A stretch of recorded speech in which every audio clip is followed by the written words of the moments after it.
오늘 우리가 함께 나눌 이야기는 어쩌면 여러분 자신의 이야기일 수도 있고 또 어쩌면 여러분이 평생 곁에서 지켜본 누군가의 이야기일 수도 있습니다. 똑똑한 사람일수록 왜 주변에 친구가 없을까요? 이 물음 앞에서 우리는 먼저 조용히 자신을 돌아봐야 합니다. 나는 과연 어떤 사람이었는가? 내 주변에는 지금 누가 있는가? 그리고 진정한 벗이란 무엇인가?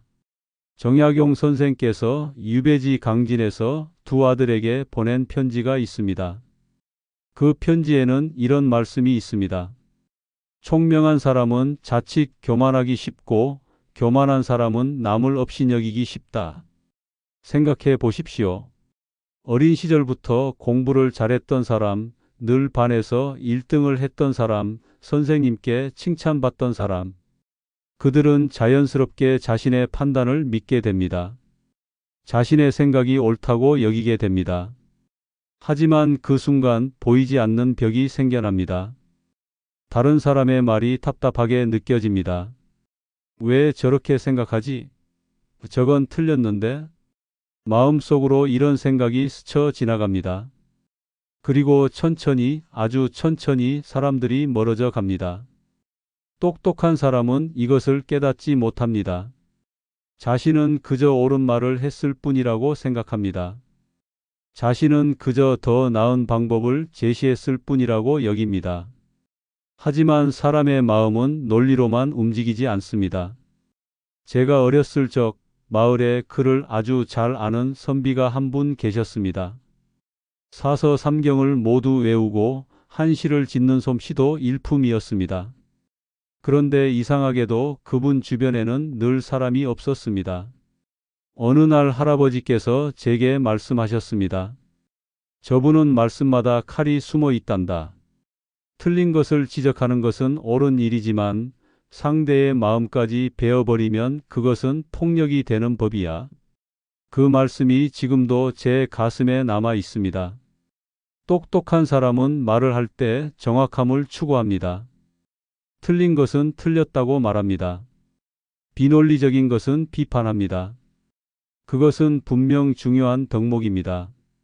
하지만 그 과정에서 우리는 잊어버립니다. 내 앞에 있는 이 사람이 얼마나 용기를 내어 그 말을 꺼냈는지, 그 사람에게 그 생각이 얼마나 소중한 것인지, 그 말을 하기까지 얼마나 많은 경험과 시간이 있었는지. 정약용 선생은 이렇게 말씀하셨습니다. 비록 옳은 말이라도 상대의 체면을 손상시키면 그것은 옳은 말이 아니다. 똑똑한 사람은 종종 자신만의 세계에 갇힙니다. 책을 많이 읽고 생각이 깊어질수록 세상을 보는 눈이 예리해질수록 오히려 함께할 사람은 줄어듭니다. 왜 그럴까요? 첫째, 대화의 수준을 맞추기 어렵다고 느끼기 때문입니다. 이 사람들과 대화해봐야 시간 낭비야. 이런 생각이 스멉니다. 가벼운 세상 이야기, 일상의 소소함, 그런 것들이 의미 없게 느껴집니다.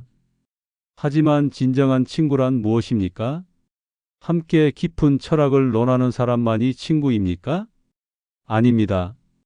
한여름 더위에 함께 시원한 물 한 그릇을 나누고 한겨울 추위에 서로의 손을 녹여주는 사람. 말없이 곁에 앉아 같은 하늘을 바라볼 수 있는 사람. 그것이 친구입니다. 둘째, 자신의 기준이 너무 높기 때문입니다. 똑똑한 사람은 완벽함을 추구합니다. 자신에게도 엄격하지만 타인에게도 그 잣대를 들이댑니다. 왜 약속 시간을 안 지켜? 왜 그렇게 일을 처리해? 왜 그런 선택을 한 거야? 하지만 사람은 완벽하지 않습니다. 실수하고 넘어지고 때로는 어리석은 선택을 합니다. 그것이 사람입니다. 벗이란 그 불완전함을 함께 껴안는 관계입니다. 여러분, 돌이켜 생각해 보십시오. 최근에 누군가의 이야기를 진정으로 들어주신 적이 언제입니까? 판단하지 않고, 평가하지 않고, 조언하려 하지 않고, 그저 귀 기울여 들어준 적이 언제입니까? 똑똑한 사람의 가장 큰 약점이 바로 여기에 있습니다. 상대가 말을 끝내기도 전에 답을 알아버립니다. 문제가 무엇인지, 해결책이 무엇인지 이미 머릿속으로 정리됩니다. 그래서 기다리지 못합니다. 그거 말이야, 이렇게 하면 돼. 내가 보기엔 내 문제는 이거야. 내 생각엔 말이야. 하지만 말하는 사람은 때로 해답을 원하는 것이 아닙니다. 그저 들어주길 원할 뿐입니다. 정약용 선생께서는 이렇게 가르치셨습니다. 귀는 둘이요, 입은 하나다. 두 배로 듣고 절반만 말하라. 제가 요양원에서 봉사활동을 하던 시절의 일입니다. 한 할머니께서 매일같이 돌아가신 남편 이야기를 하셨습니다. 같은 이야기를 같은 방식으로 반복해서 말씀하셨습니다. 한 젊은 봉사자가 답답해하며 말했습니다. 할머니, 그 이야기는 어제도 들었잖아요. 이미 알고 있어요. 그 순간 할머니의 얼굴이 얼어붙었습니다. 똑똑한 사람은 효율을 중시합니다. 같은 이야기를 반복하는 것이 비효율적이라고 생각합니다. 이미 아는 내용이면 더 들을 필요가 없다고 여깁니다. 하지만 그 할머니에게 그 이야기는 단순한 정보가 아니었습니다. 그것은 할머니의 삶이었고, 그리움이었고, 사랑이었습니다. 사람들은 이야기를 나누며 정보를 교환하는 것이 아닙니다. 감정을 나눕니다. 존재를 확인합니다. 외로움을 달랩니다. 똑똑한 사람은 이것을 이해하기 어려워합니다. 머리로는 알지만 가슴으로는 느끼지 못합니다. 나이가 들수록 우리는 깨닫습니다. 혼자 있는 것이 때로는 더 편하다는 것을, 다른 사람을 배려하지 않아도 되고, 눈치 보지 않아도 되고, 내 속도로 살 수 있습니다. 특히 똑똑한 사람에게 이 유혹은 더 큽니다. 혼자서도 책을 읽고 생각하고 깨닫고 성장할 수 있으니까요. 하지만 정약용 선생은 경고하십니다. 홀로 있기를 즐기는 자는 결국 외로움에 갇힌다. 사람은 사람 속에서 자라납니다. 아무리 많은 책을 읽어도 실제 사람을 대하며 배우는 것을 따라갈 수 없습니다. 아무리 깊은 생각을 해도 다른 사람의 눈으로 세상을 보는 경험을 대신할 수 없습니다. 혼자 있을 때는 편할지 몰라도 그것이 계속되면 우리는 더 작아집니다. 더 좁아집니다. 더 굳어집니다. 그렇다면 어떻게 해야 할까요? 똑똑한 사람이 친구를 사귀려면 무엇을 해야 할까요? 첫 번째 문은 겸손입니다. 진정한 겸손은 자신을 낮추는 것이 아닙니다. 진정한 겸손은 다른 사람에게도 배울 것이 있다는 것을 아는 것입니다. 학력이 낮은 사람에게서도 삶의 지혜를 배울 수 있고, 나이 어린 사람에게서도 새로운 관점을 얻을 수 있고, 가난한 사람에게서도 부유함의 의미를 깨달을 수 있습니다. 정약용 선생은 유배지에서 가장 낮은 사람들과 함께 생활하며 놀라운 학문적 성과를 이루셨습니다. 어부에게서 배우고, 농부에게서 배우고, 장인에게서 배우셨습니다. 그분은 말씀하셨습니다. 천한 사람에게도 하늘의 이치가 담겨 있다. 두 번째는 기다림입니다. 친구를 사귀는 것은 농사와 같습니다. 씨를 뿌리고 즉시 열매를 거두지 못합니다. 물을 주고 햇빛을 쬐게 하고 때로는 바람과 비를 견디며 기다려야 합니다. 똑똑한 사람은 빠른 결과를 원합니다. 효율적인 관계를 원합니다. 하지만 진정한 우정은 시간이 필요합니다. 함께 밥을 먹고, 함께 길을 걷고, 함께 침묵하고, 함께 웃고 우는 시간이 쌓여야 합니다. 성급하게 판단하지 마십시오. 이 사람과는 맞지 않아. 이 사람은 나와 수준이 달라. 천천히 기다리십시오. 사람의 진가는 오랜 시간이 지나야 드러납니다. 세 번째는 약함을 드러내는 용기입니다. 이것이 가장 어렵습니다. 똑똑한 사람은 자신의 약점을 드러내는 것을 두려워합니다. 완벽해 보이려 합니다. 모든 것을 해결할 수 있는 사람으로 보이려 합니다.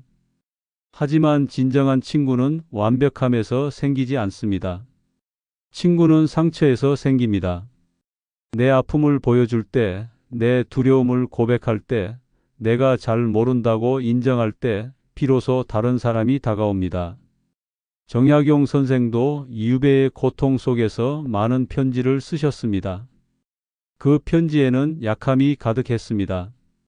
그리움, 외로움, 두려움. 그 약함이 사람들의 마음을 움직였습니다. 강한 척하지 마십시오. 있는 그대로의 나를 보여주십시오. 네 번째는 쓸모없는 것의 가치를 아는 것입니다. 똑똑한 사람은 모든 대화의 의미를 찾으려 합니다. 생산적이어야 하고 유익해야 하고 배움이 있어야 한다고 생각합니다. 하지만 가장 깊은 우정은 쓸모없는 시간에서 탄생합니다. 그저 함께 차 한 잔을 마시며 아무 말 없이 창밖을 바라보는 시간. 별다른 목적 없이 산책하며 나누는 사소한 이야기. 의미 없는 농담에 함께 웃는 순간. 장자는 말했습니다. 쓸모없음의 쓸모를 아는 것, 그것이 진정한 지혜다. 친구와의 시간에 생산성을 기대하지 마십시오. 그저 함께 있음을 즐기십시오. 여러분은 지금 인생의 후반부를 걷고 계십니다. 이 시기에 친구는 더욱 소중합니다. 자식들은 각자의 삶이 있습니다. 바쁩니다. 멀리 있습니다. 배우자도 언젠가는 떠날 수 있습니다. 그때 곁에 남는 것은 친구입니다. 하지만 나이가 들어서 친구를 사귀기는 더욱 어렵습니다. 이미 오랜 세월 동안 굳어진 습관들이 있습니다. 바꾸기 어렵습니다. 그래서 지금이 중요합니다. 지금이라도 늦지 않았습니다. 주변을 둘러보십시오. 오랫동안 연락하지 않았던 옛 친구가 있지 않습니까? 가끔 마주치지만 깊은 대화를 나눠본 적 없는 이웃이 있지 않습니까? 먼저 손을 내미십시오. 요즘 어떻게 지내세요? 이 한마디면 충분합니다. 외로움은 고통입니다. 하지만 외로움은 동시에 스승이기도 합니다. 외로움을 통해 우리는 관계의 소중함을 배웁니다. 다른 사람의 존재가 얼마나 큰 선물인지 깨닫습니다. 똑똑한 사람이 외로움을 느낀다는 것은 하나의 전환점입니다. 아, 내게 뭔가 부족한 것이 있구나. 이 깨달음이 변화의 시작입니다. 정약용 선생도 유배 초기에는 세상을 원망하고 사람들을 멀리했습니다. 하지만 시간이 지나며 깨달으셨습니다. 외로움은 내가 만든 것이라는 것을. 그리고 천천히 주변 사람들에게 마음을 열기 시작하셨습니다. 다섯 번째는 비교하지 않는 것입니다. 똑똑한 사람은 무의식 중에 사람들을 서열화합니다. 이 사람은 나보다 아래, 저 사람은 나와 비슷한 수준, 그 사람은 나보다 위. 하지만 사람은 높고 낮음으로 나눌 수 없습니다. 각자 다른 빛깔을 가진 존재입니다. 누구는 학식이 풍부하고, 누구는 손재주가 좋고, 누구는 마음이 따뜻하고, 누구는 유머 감각이 뛰어납니다. 모두 다르게 아름답습니다. 비교하는 순간 우정은 사라집니다. 있는 그대로 받아들이십시오. 여섯 번째는 용서입니다. 관계가 오래 지속되려면 용서가 필수입니다. 사람은 실수합니다. 상처를 줍니다. 때로는 배신합니다. 똑똑한 사람은 이것을 잊지 않습니다. 기억력이 좋기 때문입니다. 논리적으로 정리해두기 때문입니다. 저 사람은 예전에 나한테 이런 짓을 했어. 하지만 용서하지 않으면 관계는 그 순간에 멈춥니다. 용서한다는 것은 잊는다는 뜻이 아닙니다. 용서한다는 것은 그 일이 그 사람의 전부가 아니라는 것을 인정하는 것입니다.